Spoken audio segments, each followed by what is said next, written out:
What's going on, you wild Jedi impersonators? It's Logan Myerz and my good mate here, Henry Hill. And we're live Turn from it- a galaxy far, far away. There it is! And tonight, we're going to pull out those lightsabers. It's going to get a little wild, and we're going to be talking about more Mandalorian Season 2, the final 2 episodes of the season, and I'm really excited because it really went out with a fucking bang.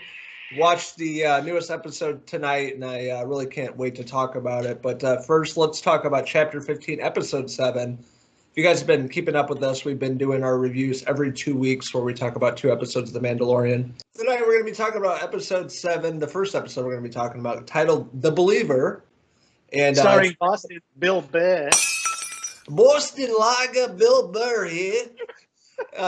We had the director returning to season 2. He directed the 2 episodes in the first season. Episode 2 titled The Child, and then episode 6 The Prisoner, which was with Bill Burr in the first season. So this time around, he's directing this episode. Bill Burr returning as Mayfield, that old wild rascal himself. He's basically in prison. They have to get him out and go on this mission with the Mando. So what were your overall thoughts on episode 7, chapter 15? I loved it too. I loved how it slowed down the story a little bit right before the finale, but it gave you a look into how the Imperials felt like when they got defeated and when they won their battles. Because we see their roles reversed. They're pretending they're stormtroopers, leading this transport, taking in this. I can't remember the name of what is it, Rhydonium or something like that. Yeah. They're transporting this Rhydonium into an Imperial base, and they've stolen the stormtroopers' outfits and everything.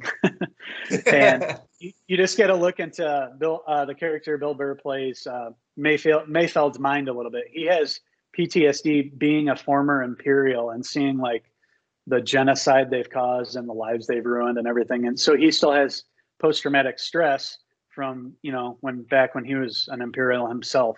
And of course, we know that he's a sharpshooter. He's a really good shot. That's what he's known for. So Mando and Mayfeld are teaming up to hopefully get inside the Imperial base, and their plan works out perfectly in that. In a great action scene, it's kind of like a train robbery scene that we've seen before in movies. Just a different thing. They're in these big transporters driving, and all of a sudden you see some pirates swoop in, and they're trying to get in and blow up the truck. So Mando has to get out of the vehicle and go fight and get these pirates off them. Otherwise, their plan's going to go kaput, and things aren't going to go well for his quest to see Grogu again. I thought this episode reminded me much of like Mad Max, especially with that scene where he's on top of the trucks and the pirates show up, and Mandalorian's taking on all of these pirates, and then Bill Burr or Mayfield's driving, and it was pretty intense, like on the edge of your seat action. And I really love that. That was really cool to see the TIE fighters swoop in at the end and actually save them in the process as they're trying to disguise themselves as, part of the Imperial Army. So I thought that was cool just because we've never seen the dark side get to look like heroes in the movies that we've seen, Right. So I thought that was really interesting. Yeah, and then once they basically make it past there and they go into the Imperial mining facility, they come across the Imperial officer played by Richard Brake, which is really interesting because their whole goal is to basically break in there, get the coordinates of Moff Gideon's ship, and track down Grogu because they kidnapped him. So that's their whole goal initiative in this episode. And they come across the character Valen Hess, which is played by Richard Brake. He's like the Imperial officer and notices Mayfield and Mandalorian as stormtroopers, and especially the Mandalorian because he's acting off the way he's walking and doesn't look like a stormtrooper, right? Yeah, he looks really suspicious when he's trying to get the code over there. He looks nervous, I guess the word is. Yeah. He's like trying to get the info, and then Valen Hess is like talking to him. And he's just like ignoring him, and he's like, "Who are you?" Yeah. So basically, Mando pretends that he can't hear. They just make it up on the spot. So he's like, "Yeah," and Bill Burr's brown like, eyes. Here, he can't hear from the war. Yeah, and they call him brown eyes. He sort of explains it away, and the captain, hears about what happened out there with the whole pirate situation. Finally getting past him and coming back in there. So he's asking him about that, and Bill Burr kind of tells him about their history when they're having a drink together, they sort of talk about their history. We learn more about Mayfeld's time spent, what he saw, the traumas he saw, and eventually, like, he's so angry that it boils over, and in a pretty intense scene there. Yeah, for sure. And he brings up Operation Cinder, which Mayfield is a part of, which where they killed 1,000 innocent people, civilians, soldiers, and he's kind of upset about that. And it was basically put into play to destroy the Empire when Palpatine died. And with him being the sharpshooter, and bringing up Operation Cinder with Valen Hess, it really pisses him off, and he doesn't like Valen Hess because the guy's a dick. And eventually he shoots him, which is really great, and then sets up the rest of the episode with stormtroopers taking on stormtroopers. Yeah, I really love the directing in that. I thought it was handled really well. It was a good scene. I thought just learning more about the characters was the best part of it. The action was sort of on the side, but still awesome. The effects were great. I love seeing Pedro Pascal actually with the helmet off. We've seen that in this one. And then we see it again in the finale. And I think that's going to be something that we're going to see a lot more going forward. I have a feeling he's becoming more comfortable understanding that he doesn't have to adhere to the strictest of rules all the time. He's found out already that in order to survive and keep the Grogu and the people that he loves safe, that he has to be willing to do anything, including taking off the helmet and having to, show his real face, his real, who he is underneath the armor. Yeah, and I didn't even think about that. He did show his face in both episodes. That's cool. Yeah, he's getting comfortable. Even though he's a Mandalorian, you're not supposed to show your face. He's getting more comfortable with that. And then I think in the upcoming season, the next season, we'll probably see more of that as he becomes more relaxed and with people around him. Yeah, Cara Dune's there. Boba Fett picks him up in the Slave One ship, which is awesome. Looks like a face. It goes up like this. Yeah. Scoops him up, and then Mayfield fucking shoots the explosives down at the Imperial base and fucking blows up. Huge explosion. Yeah. Huge explosions at the very end. So that's pretty cool.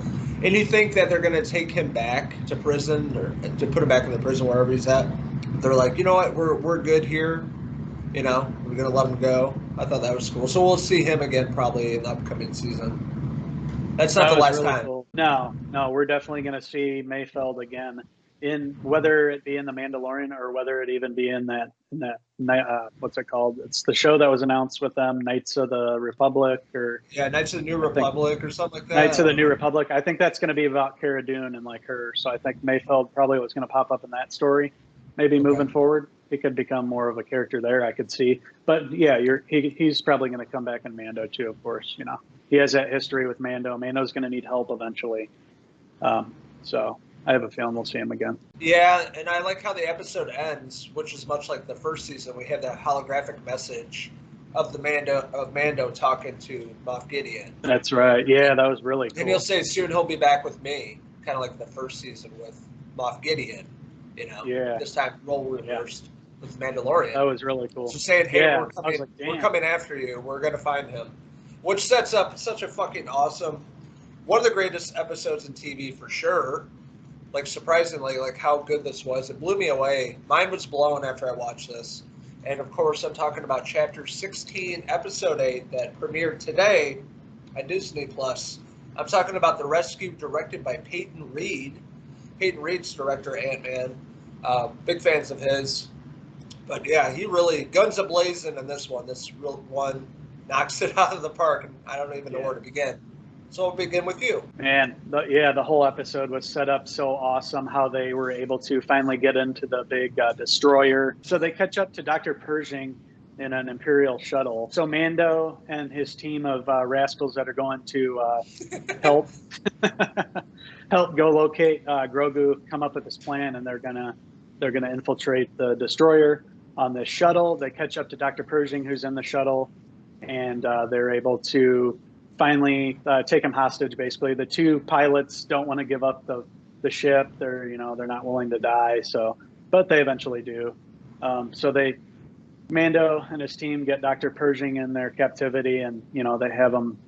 He has information on how to get in there and everything. So they use that against the Imperial destroyer to finally get on board. And once they get out, they just pretty much annihilate all the stormtroopers there. It's Bo-Katan's back, her partner's back, And then Yeah. you have, of course, Cara Dune. So Mando and Boba end up at a cantina where they come across Bo-Katan and Koska Reeves, which is her sidekick, right?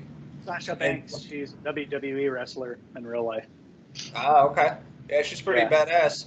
But they go there saying the kid has been captured, Grogu is captured, and Bo-Katan is like, yeah, you're not going to get him. You're not going to find him. Because she knows about Moff Gideon, what he's capable of. He stole the Darksaber from her.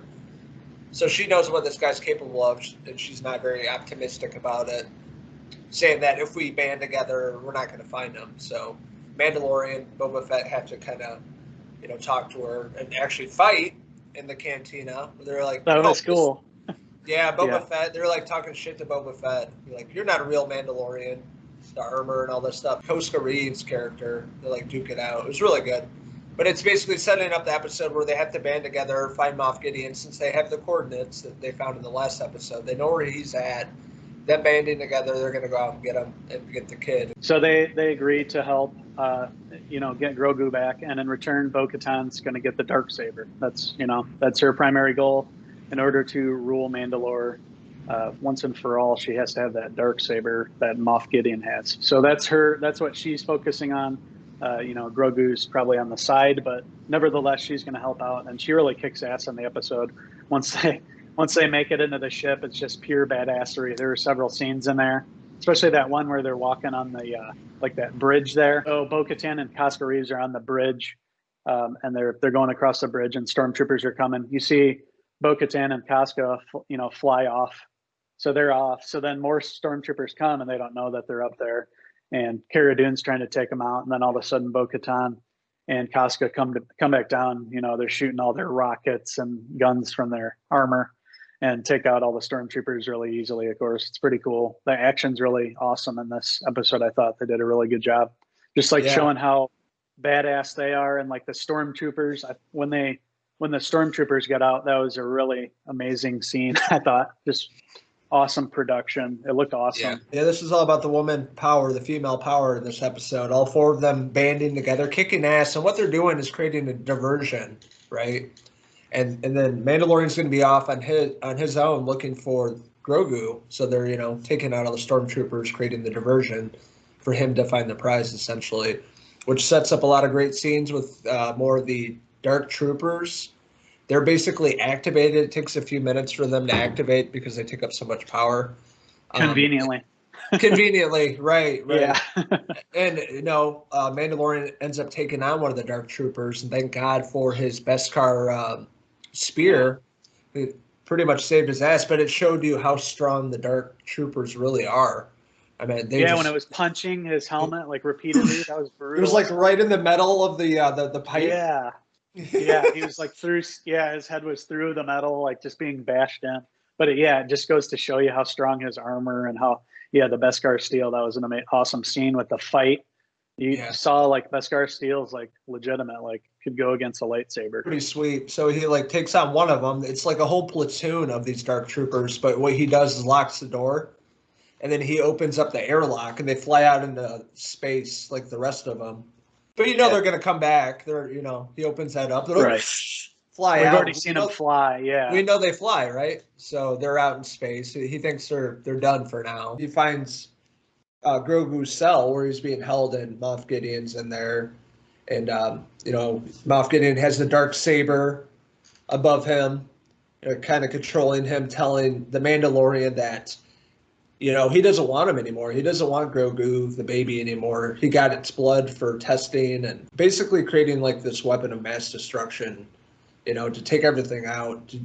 Because we know how powerful this creature is. So he's going to use it for really bad things. And it sets up the great scene with the Mandalorian and Moff Gideon. I saw a really interesting thing about a theory that they think they're going to do with Grogu's blood. One theory says that Grogu's blood's what they eventually created Snoke out of a clone of Emperor Palpatine, I guess, Snoke. So they think that Grogu's blood's going to be used, and they're going to clone and that's how you're going to get Snoke. Was I the only one that just really didn't care about Snoke? I didn't think. I didn't either. But I guess they feel like they need to explain it because they didn't really do a good job. He looked stupid. Yeah, it didn't look good at all. Yeah, I know. Oh. So, Well, but that's a theory. So who knows? Maybe it's just a theory, but we'll have to see. Nevertheless, it's going to be used for some evil. And like he said, yeah, we already got it. So somebody more higher up than Moff Gideon, Thrawn, possibly, or whoever, possibilities are, it could be anything. So we'll have to see. But yeah, he gets it. But Mando is happy, more than happy to get Grogu back, no matter what the cost, as long as he can keep Grogu alive, because that's who he cares for the most. He promised to keep this baby alive and to, take him to where he needs to go to realize his full potential. And then it sets up the scene where they badass fight scene where essentially Mandalorian gets the Darksaber, captures Moff Gideon, takes him back to the bridge where the rest of the people are, and Moff Gideon sees Bo-Katan and sets up the final act of the episode, which is the best part. Is like, you have Moff Gideon captured. Where are they going to go from here? You have the Dark Troopers that end up showing up basically because they're out in space. They flew back. They're surrounding the place. They're entering it. And they're like, how are we going to stop all these? They're going to kill all of us. And that's what Moff Gideon says, that they're going to die. They're not going to be able to take out the Dark Troopers. But somebody shows up in an X-Wing. And without going into too many spoilers, we had so many theories as to who the Jedi was. And we kind of guessed it, but we're like, no, that's too obvious. But it definitely was that person without spoiling it. Yep. It's so badass how it shows obvious up. Choice. But as obvious as it was like they wouldn't do that because, but it was awesome. Yeah, it was a really cool scene. It shows you how strong, how with ease he took out all the stormtroopers, even the Dark Troopers, without even, he didn't get a scratch on them. It was cool. He's just in his cloak. You can't see who it is. You see a green lightsaber. I did see a glove on the hand. Yeah. So I was like, could this be? And then, that was the giveaway. I think it was the glove. But we're not gonna say it here. But it was so awesome. Just like I was so into it though. I was like, man, who's this gonna be? Who'd they get to play Ezra? Then I was like, oh, well, maybe they did do the Cal Kestis thing. That's what I thought it was too. Yeah, I said the same thing. I know. Ezra and then Cal Kestis. But then again, the lightsaber color and the glove, a younger actor, what they've been kind of speculating, would play him. And I thought it was, and then I'm like, oh, no. He's like, hey, it's me. Yeah. But yeah, he goes down the hallways and basically making his way up to Grogu and just fucking taking out one Dark Trooper after the next, like, seamlessly, like, just super easy about it. Like, it's no big deal. He's doing flips. Yeah, he's just easily taking everybody out. Yeah. He eventually gets rid of all of them, destroys them, gets to the door, and then you get that, like, iconic entrance where, he's revealed to Mando and the rest of the group. And that's a really awesome scene. Like, he takes off his hood. Yeah. I'm like, gives me chills thinking about it. I'm like, I was so like into that especially that scene alone. It's like one of the greatest moments in TV probably ever. It's so good. Yeah. Without giving it away. But yeah, revealing who it is, and then seeing Grogu and seeing the Mandalorian, him taking off his helmet again. Bittersweet, just being, saying goodbye between these two characters. It's really sad. Squirt a little tear. Yeah, I mean, are they going to get together before it's all over? I don't know. Yeah, who knows? He could be gone until the last episodes, or maybe, we don't know. But he knows Grogu's in great hands. I read a recap of it, and the writer mentioned how it was kind of funny how he didn't Mando didn't even ask the Jedi, where he was taking him, or didn't even get his name or anything, because I don't think he knows who he is. Maybe he does, but I doubt it. I don't think he does. He's just kind of like, here you go, like, I trust you fully, but like, can I have your license, social security number, and like a credit card? Right, just like, here, I trust you. So that's pretty funny. But yeah, just really bittersweet. You saw like the bond between Mando and Grogu, and I thought that was a really awesome scene. Powerful. Like a father and son saying goodbye, but not goodbye. You'll see him again, right? And I liked how that character asked Mando for like permission because he knows they have that attachment. And then he takes and he basically says he's strong with force, but talent without training is nothing. And that's pretty much true. I wonder how this ends up then with that character, training Grogu. Like, are we going to see Grogu next and he's going to be bigger and like turn it into like Jedi. A Yoda? Like a girl? Yeah. And we don't ever really hear anything in what we've seen. We've seen the new trilogy. They don't know, he's not ever brought up. So like how important is he to things? And it'll be interesting to see what they do. They can go about it in a lot of different ways, but I'm interested to see which direction they do go.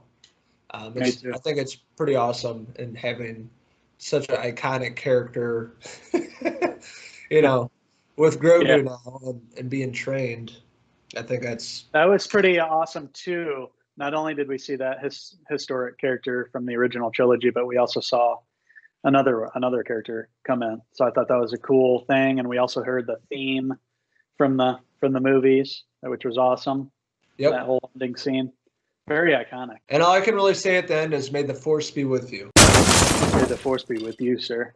Yeah, it was an amazing episode. I love that season finale. One of the best of all time for sure. It answered everything. We didn't get it was a cliffhanger, but it wasn't one where you're like, man, I need to know. Like, we didn't see the last part of this battle. Like, they cut away right at it. Wasn't like that. There was finality to it.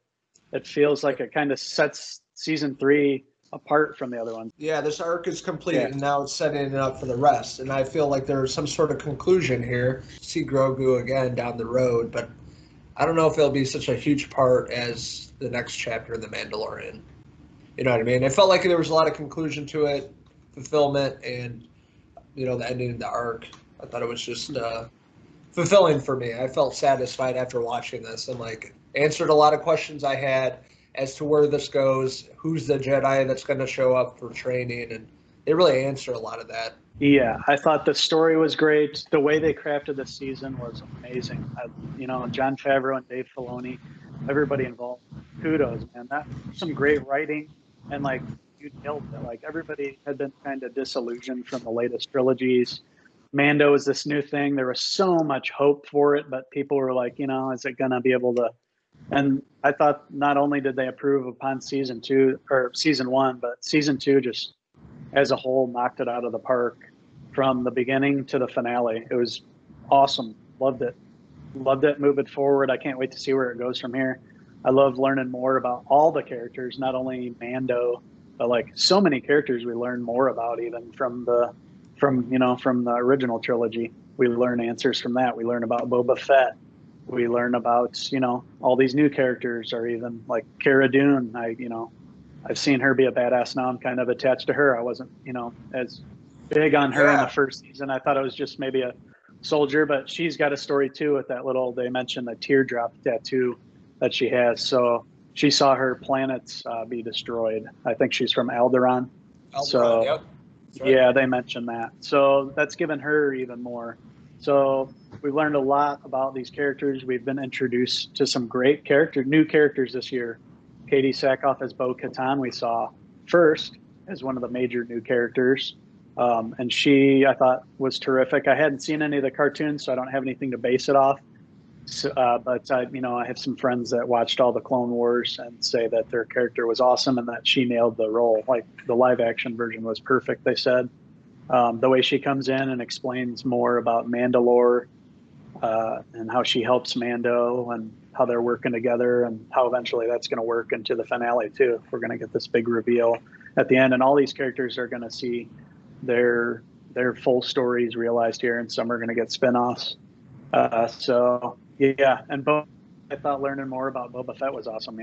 A lot was left to the imagination in the original trilogy, but Mando's done an awesome job of actually doing the story justice and making sure that people respect the character and everything. He's not remembered as a doofus from the movies, right? There's more to him that we didn't know about. They really expanded on that and dived into that more, which leads into the after credits scene of episode 8.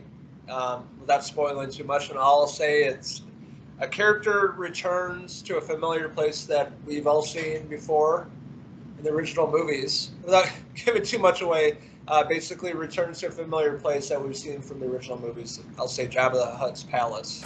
And it really sets up for a new spin-off show that was basically announced with this episode titled The Book of Boba Fett, hitting the streaming service in December 2021. 2021. They didn't reveal that at the that. Disney Investor Day, so that's pretty cool. Like, they got to do a Boba Fett show. Super good at getting secrets, at doing, what an awesome reveal, way to reveal it last episode, post-credits. I didn't even know, I didn't stick around for the credits. I actually saw it, I was on Instagram and somebody wrote it in the comments. Or maybe it was a news story. They were like, oh yeah, stayed for an after credit scene. So I had to go back in and make sure I watch it. I was like, whoa, this is crazy. That's so cool how it took the history of what we saw with that and used it to introduce us to a whole new spinoff for Boba Fett's character. I love that scene. Was awesome. It looked even like it looked like even from that movie, from Return of the Jedi, that scene. Yeah, it does. Yeah. I mean, the whole set design is like spot on. They put in the research and the hard work to make it look authentic to the originals and how they set it up for another spin-off show. I'm interested to see what they'll do with that because we already had the Mandalorian, but now you're going to have a Boba Fett. What are they going to do with that? So, yeah, I'm excited for it. He's one of my favorite characters. I think what I read is they're planning it as a limited series. So maybe we'll just get like a season, like to something like that with the new character. I think it might be a limited series. Yeah, like HBO does, like 8 episodes, and that's it. Yeah. I'd be happy with that. They have more of a story for Boba and like where he goes. He's a badass dude. Yeah, no, he is. Yeah, I didn't really know, care for him too much in the movies, but yeah, definitely this show, The Mandalorian's really introduced his character, and it's been he's awesome. I love his armor and everything. In the last couple episodes, how he kind of cleaned it up, I thought was cool. It looked like real new. It was kind of funny because he's a bigger guy now, so he's kind of got the gut sticking out and everything. But it's cool, like the fight scenes, he can still kick ass, of course, and how he flies his ship and everything. Even how he talks and stuff's cool. He's like, yeah, I'm Mando, and like I want to see more of his character. It's cool. He's getting his own spinoff. I love that. Boba Fett. Never cared for him before, but he's very important to the whole Star Wars. He's always been one of my favorite characters in the originals. Yeah, you should get a tat of him. I wanted to. I've been wanting to for a long time. Before even The Mandalorian came out, I always loved that character.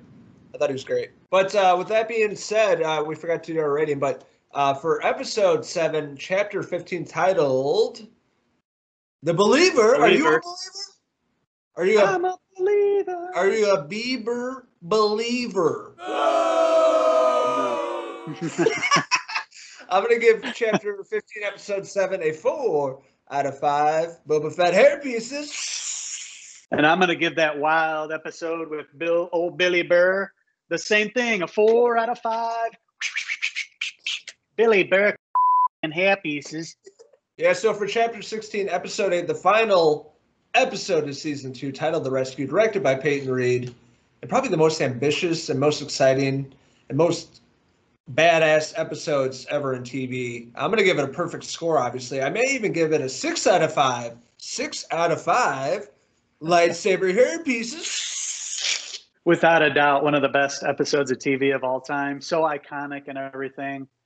The big climactic event finally comes to a head. It's Grogu versus Moff Gideon, and is the Mandalorian going to be able to come in and save Grogu, or is this going to go very bad and we're going to get Grogu with the dark side and some real heinous shit going? But no, it's finally comes to a head with some awesome action scenes, amazing CGI.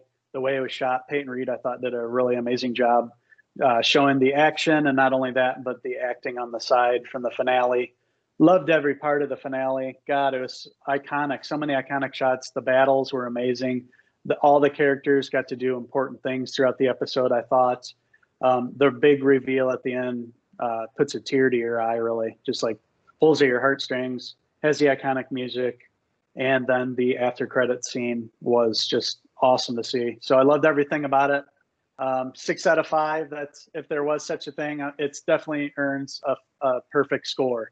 Whatever the perfect score is, that's what it gets. It was the best of the season, and that's saying a lot because season 2 was, 9 out of 10 at worst, 10 out of 10 probably, because even the second episode was awesome, and that was directed by Peyton Reed as well. So as a whole, I just thought season 2 was amazing. One of the best seasons of television of all time, and the finale was an amazing conclusion to the story. So I don't think the show could. Yeah, I don't think the show could have gotten any better after the first season. I was so surprised how much better it got, how much they upped the ante in season 2 with action, with characters they're introducing, diving more into the mythology, going into the Clone Wars and introducing a lot of characters that normal people aren't familiar with, and really diving into. Yeah, Ahsoka Tano especially. I loved her. I was hoping she would show up in the final episode, but I loved her episode. I love Bo-Katan, Boba Fett, all the characters they introduced. It's definitely even better than the first season. Don't forget old Uncle Cobb Vanth. Cobb Vanth, yeah, the first episode, I forgot about him. Timothy Oliphant, really kick-ass. First episode of the season, kicked it off with a bang, like Wild West spaghetti western episode. But yeah, just one of the best seasons in TV history for sure. And I can't wait to see where they go from here. I'd probably give season 2 a 5 out of 5 for sure. Pretty perfect across the board. Nothing to really complain about. I loved it, start to finish. Absolutely. Totally agree with you, mate. I can't wait for more. So it's been awesome talking about The Mandalorian. There's really so much to remember. I'm not like the biggest Star Wars fan, so some of the character names and stuff I don't know, but just the storytelling's amazing. Not even being a huge Star Wars fan, it just blows you away. I think even if you're a casual person just getting into watching The Mandalorian, you'd be like, okay, I can see why this is so entertaining, and so fans love it so much. And it's the whole season, the whole show has been a fan service. It's answered so many questions that the new movies weren't able to, and it's really like gaining a younger audience, newer fans, but also the old fans are coming back. So The Mandalorian's like really writing the Star Wars universe. If people felt a little slighted from the movies, and it's really like moving the whole thing forward, and we're going to get all these spinoffs from it, like you mentioned, and it's going to be really just a fun period of time for the whole Star Wars universe. And I can't wait to see this new chapter of things moving forward. Yeah, so if you guys out there have never seen Star Wars or not familiar, I would start with the original movies, the original trilogy. I would go into the Clone Wars and then watch The Mandalorian. Don't waste your time on the prequels or the new ones. They kind of suck. But if you're getting into them, definitely start there. It's really great. They really dive into more of the backstories and mythology behind it, especially in Clone Wars. And now you have a live-action version of these characters in The Mandalorian. Definitely check those out if you want to get into Star Wars. So we'll be back here in January. Me and Uncle Henry here will be talking about a brand new show on Disney Plus, WandaVision.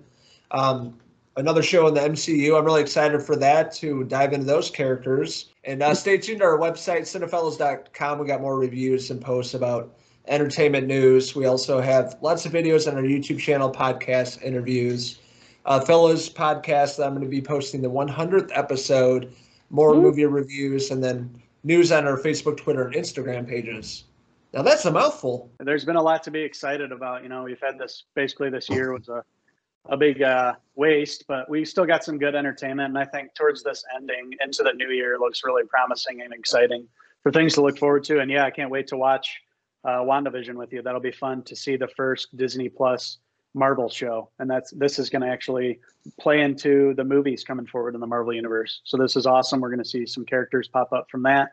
And we're going to dive into Scarlet Witch and the story between Scarlet Witch and Vision. And we're going to kind of see it, and like it's going to be kind of a trippy. It's going to be kind of like an acid trip kind of vibe. It looks like from the trailers, just how Wanda's still dealing with the death of Vision, and these maybe are like her fantasies play out, and it kind of looks like different eras and how TV was, how they've had the posters, the golden age of TV. Yeah, they have scenes from like TV in the 50s, 60s, and then you see them in the 80s, and then you see them all the way up until now. So it'll be kind of cool to see like what's the story, like how's it going to build up, what's it going to be from week to week. I can't wait. Yeah, this will be a fun one to review with you for sure. And stay tuned for that, and another great giveaway coming up this next week. We're currently doing the Lord of the Rings and the Hobbit trilogy giveaway, so we will announce the winner of our next giveaway very soon, and it'll be given away a little bit after Christmas. So stay tuned for that. We got a lot of great things coming forward. I can't wait for you guys to